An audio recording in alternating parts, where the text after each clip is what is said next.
সম্প্রতি ভারত উড়িষ্যার Chandipur integrated test range থেকে স্বল্প পাল্লার ব্যালিস্টিক মিসাইল পৃথিবী-2 এবং অগ্নি-1 সফল পরীক্ষা চালিয়েছে। এই টেস্টের লক্ষ্য ছিল ভারতের পারমাণবিক অস্ত্র এবং মিসাইল শক্তির জানান দেওয়া। পৃথিবী-2 এবং অগ্নি-1 দুটোই মিডিয়াম রেঞ্জের surface two surface ballistic missile. আপনাদের মনে প্রশ্ন থাকতে পারে ভারতের এরকম পুরনো মিসাইল টেস্টের কারণ কি? কারণ ভারত এখন অগ্নি-5 মতো মিসাইল বানিয়ে ফেলেছে, যা অগ্নি-1 চেয়ে বেশি শক্তিশালী।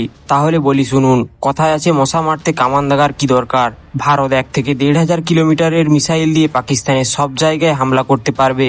পাকিস্তানের ভূপ্রকৃতি দেখলে বুঝতে পারবেন বেশিরভাগ বড় শহর এবং জনবসতি ভারতীয় সীমান্তের 500 কিলোমিটারের মধ্যে রয়েছে। এমনকি রাজধানী ইসলামাবাদ পিওকে থেকে খুব জোর 110 কিলোমিটার দূরে। তাই ভারত মিডিয়াম রেঞ্জের মিসাইল টেস্ট করে বোঝাতে চেয়েছে এটা পাকিস্তানের জন্য ছিল।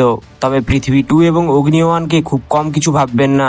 পৃথিবী-2 একটি সারফেস টু সারফেস স্বল্প পাল্লার ব্যালিস্টিক মিসাইল। এর রেঞ্জ প্রায় 350 কিলোমিটার, পেলোড ক্ষমতা 500 কেজি পর্যন্ত। এটি প্রচলিত পারমাণবিক উভয় ওয়ারহেড বহন করতে পারে। এটি অত্যন্ত নির্ভুলভাবে লক্ষ্যবস্তুতে আঘাত আনতে সক্ষম। এতে উন্নত ইনার্সিয়াল গাইডেন্স সিস্টেম ব্যবহার করা হয়েছে।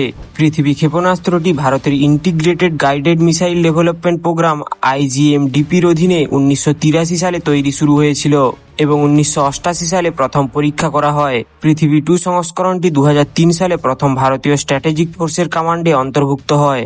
এবার বলি অগ্নি-1 মিসাইলের কথা। অগ্নি-1 একটি সারফেস টু সারফেস মাঝারি পাল্লার ব্যালিস্টিক ক্ষেপণাস্ত্র, যার রেঞ্জ 700 থেকে 1200 কিলোমিটার, 1000 কেজি পর্যন্ত পেলোড বহন করতে সক্ষম। এটিও প্রচলিত পারমাণবিক উভয় ওয়ারহেডই বহন করতে পারে। এটি সড়ক ও রেল উভয় মাধ্যমে পরিবহনযোগ্য এবং কঠিন জ্বালানি দ্বারা চালিত হয়। এর অ্যাকিউরেসিও বেশ ভালো। অগ্নি-1 ক্ষেপণাস্ত্রটি 1999 সালে কার্গিল যুদ্ধের পর অগ্নি-2 এবং পৃথিবী-2 এর মধ্যে ব্যবধান পূরণ করার জন্য তৈরি করা হয়েছিল। হ্যাঁ, ঠিক শুনেছেন, অগ্নি-1 মিসাইল বানানো হয়েছিল অগ্নি-2 মিসাইলের পরে। এটি 2002 সালের 25শে জানুয়ারি প্রথম পরীক্ষা করা হয় এবং 2007 সালে ভারতীয় সেনাবাহিনী স্ট্র্যাটেজিক ফোর্স কমান্ড দ্বারা প্রথম মোতায়েন করা হয়। যে দুটি মিসাইলের কথা বললাম ভালো করে লক্ষ্য করে দেখলে বুঝবেন দুটোই নিউক্লিয়ার অস্ত্র বহনে সক্ষম মিসাইল। ভারত চাইলে 350 কিলোমিটার রেঞ্জের প্রলয় এবং আরও অনেক মিসাইল টেস্ট করে দেখতে পারত, কিন্তু ব্যাপারটা শুধু মিসাইল টেস্টের নয়। যখন একটা বড় যুদ্ধ লাগে তখন হাজার হাজার মিসাইলের প্রয়োজন হয়। শুধু উন্নত মানের আধুনিক মিসাইল দিয়েই যুদ্ধে টিকে থাকা যায় না, সঙ্গে কোয়ান্টিটিরও প্রয়োজন পড়ে, যা আপনারা রাশিয়া ইউক্রেন যুদ্ধ এবং ইরান ইসরায়েল যুদ্ধে দেখেছেন। ভারতও সেই লক্ষ্যেই পুরনো অস্ত্রে ধার দিয়ে রাখছে।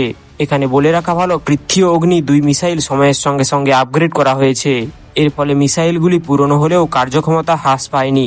আর যদি পাকিস্তানের কথা বলি, যে দেশের 11টি বিমান ঘাঁটিতে হামলার পরেও তাদের চাইনিজ বিশ্বসেরা এয়ার ডিফেন্স ঘুমিয়ে থাকে, তাদের জন্য এই মিসাইলগুলি যথেষ্ট। এক কথায় বলতে গেলে ভারত নিজের অস্ত্রে ধার দিয়ে রাখছে। পৃথ্বী ও অগ্নি 2 মিসাইলই ফোর্স কমান্ডের অধীনে পরীক্ষা চালানো হয়েছে। এই পরীক্ষাগুলি ভারতের প্রতিরক্ষা স্বনির্ভরতা এবং আঞ্চলিক স্থিতিশীলতা বজায় রাখে। এছাড়া ছোটখাটো শত্রুগুলোকে স্পেসিফিকভাবে জানিয়ে দেওয়া যে ভারত তাদের জন্যও উপহার সাজিয়ে রেখেছে এবং সময় আসলে তা ডেলিভারিও করা হবে। আমাদের ভিডিও ভালো লাগলে সাবস্ক্রাইব করতে ভুলবেন না।